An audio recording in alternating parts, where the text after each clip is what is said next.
In Adobe Express, underlining is not a directly available as a built-in formatting option.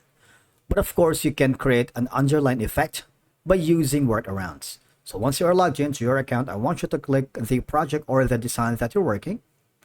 Or if you haven't already, just go to the template section. You can browse amazing and thousands of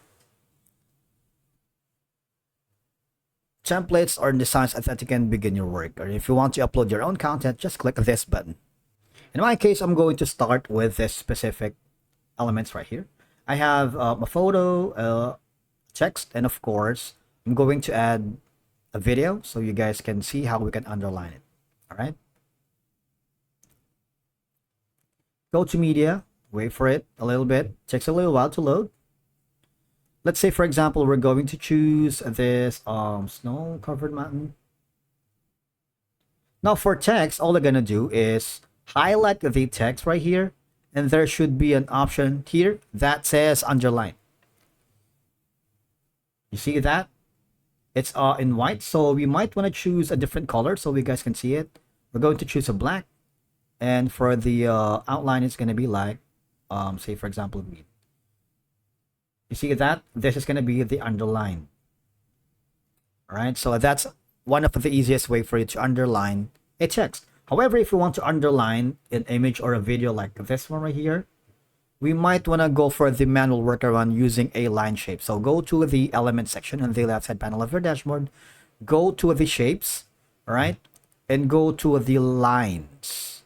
See that? Lines and arrows. Click this line, and of course you can kind of like drag the line here at the bottom. See that? That's going to be like an underline. And of course, you can increase the border thickness. So it's kind of like creating an underline effect. All right. See that?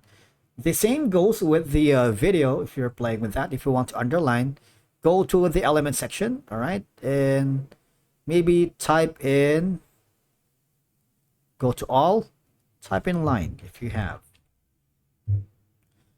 For example, we can go to the design assets right here. Manually, we can maybe use this one right here. See that? And of course, drag it to the video, creating an underline effect. So these are some of the options that you can do here in Adobe Express. So once you are happy with this amazing design that you have underlined all of the elements together, you might want to go to the share button. Copy that link and share it to your client or to your boss, or if you want to download it as an MP4 or PDF, JPEG, and PNG, you are welcome to do that here. That's it for today's video. Thank you so much for watching. We will see you again in the next one.